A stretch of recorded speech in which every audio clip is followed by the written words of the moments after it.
Hi students, we are back to Mrs. Roopy is Loopy, and we just finished chapter 8, Nursery Rhyme Week. And what do you guys remember from that chapter? Shout it out, wherever you are.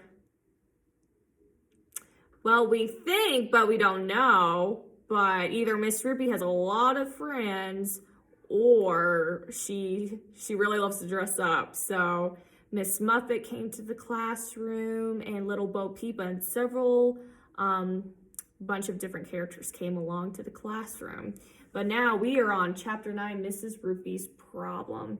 And we're probably going to read 9 and 10 because I want to get this book done before we hop into spring break. Mrs. Roopy's Problem. Something was wrong with Andrea. She wasn't raising her hand in class every second.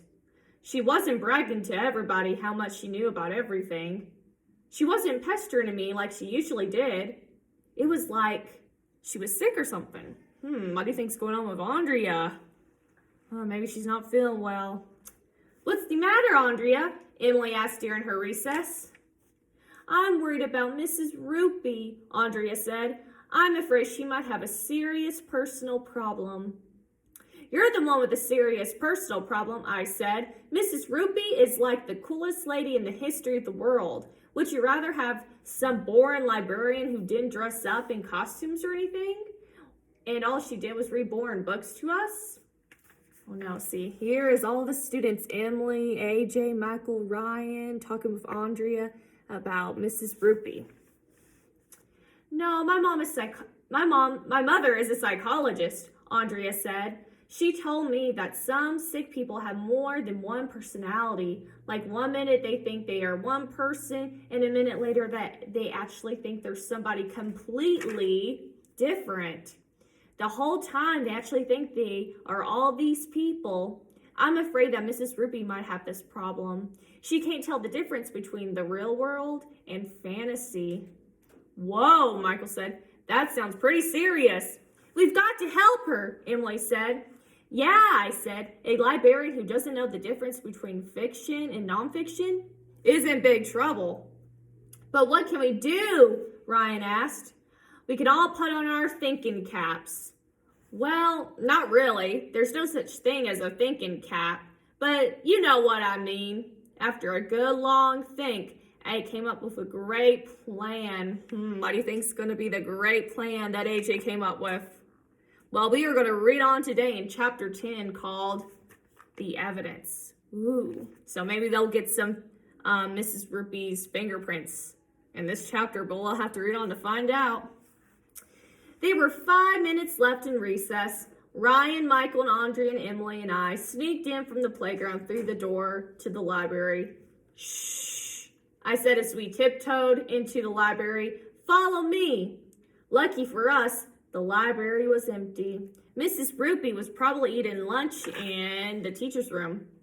On our hands and knees, we made our way past the nonfiction books to Mrs. Roopy's office. The door was unlocked. I opened it. We're going to get caught, Emily said. We're going to get kicked out of school and thrown in jail for the rest of our lives. Oh, that was pretty brave of them to go into a teacher's office. In here, I said, ignoring Emily. This is where we'll find the evidence. We were inside Mrs. Roopy's office. I wanted to turn the light on, but Michael told me that when his father is doing a secret investigation, he never turns the lights on. We tried to see the best we could with the light that came in through the window. Do you see any evidence? Michael said. Not yet. It was just a bunch of boring stuff. Pictures of Mrs. Roopy's daughter, papers, videos, junk. No evidence at all. Let's get out of here, Emily said. I'm scared. Not yet, I said. There was a closet by the corner. I pulled the handle. It wasn't locked. And there, inside the closet, was all the evidence we would ever need. George Washington's uniform, Little Bo Peep's dress, Johnny Appleseed's overalls, Neil Armstrong's spacesuit. Every single costume Mrs. Roopy had been wearing was hanging right there in the closet. So that's pretty That's pretty hard evidence that they found all of the costumes that Mrs. Roopy had been dressed up as. This is the proof, Michael said. All those people were just Mrs. Roopy dressed up in costumes. I told you so, said Andrea. You did not, I said. Did too, she said. Oh, you think you know everything, I said. Well, you're not so smart. That's when the light flicked on. It was Mrs. Roopy standing in the doorway looking at us. Oh no, do you think they're going to get in trouble? They were caught by Mrs. Roopy herself. From her face, do you think she looks kind of mad? She has her hands on her hips. She looks pretty stern. She looks like she's going to be firm with them. What's the meaning of this? She asked. She had her hands on her hips, so we knew she was mad. For some reason, grown-ups always put their hands on their hips when they're mad. I had nothing to do with it, Andrea said. It was all AJ's idea. Everybody was looking at me. I had to think fast. I didn't want to spend the rest of my life in jail. I grabbed George Washington's uniform out of the closet. What's the meaning of this?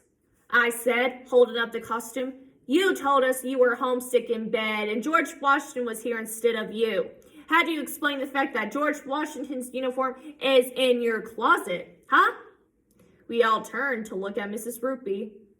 She just stood there for a moment and then she broke down crying. She was sobbing and big tears were running down her face. It was so sad that we all had to gather around her and gave her a hug. Emily was crying too. This is horrible, Mrs. Roopy said, wiping her eyes with a tissue. You'll be okay, Mrs. Roopy, Andrea said. We'll get you some help. No, it's horrible, Mrs. Roopy cried. George Washington must have left his uniform in my closet when he was here. Do you know what this means? What? It means George Washington is running around somewhere with no clothes on. Oh, and then here's a photo of a house in a bush in George Washington, and he doesn't have any clothes on. And that is the end of chapter 10. Now, do you think Mrs. Roopy's telling the truth that George Washington left his clothes? I don't know. It could be true, but now we're to chapter 11, just a minute. So hopefully we'll find some more factual evidence in the next chapter to see if Mrs. Roopy is going to tell the truth to her students or not. And I'll catch you guys next time. And Mrs. Roopy is Loopy. Bye.